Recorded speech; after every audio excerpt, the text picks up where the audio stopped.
কলকাতায় এই বিদ্যুতের পরিকাঠামোটা সিএসসির, এটা কিন্তু পশ্চিমবঙ্গ রাজ্য বিদ্যুৎ পর্ষদ বা রাজ্য সরকার এটা দেখে না, এটা পুরোটা সিএসসির।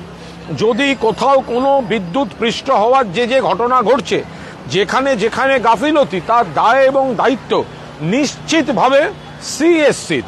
তো সিএসসিকে সেই দায়িত্ব তাদেরকে আরও সঠিকভাবে সেই পরিকাঠামোগুলো সাবধানতার সঙ্গে নিতে হবে। এই এলাকায় সবাই অত্যন্ত সতর্কতার সঙ্গে আছেন এবং ওপাশে রামমোহন সম্মিলনী, ওপাশে হরিনাথদে রোড, এপাশে বৃন্দাবন মাতৃমন্দির, ওপাশে গড়পাড়, ওপাশে যুগিপাড়া, এই চারপাশে, এপাশে শ্রীমানি বাড়ির পুজো আছে, ওপাশে বাদুর বাগান আছে।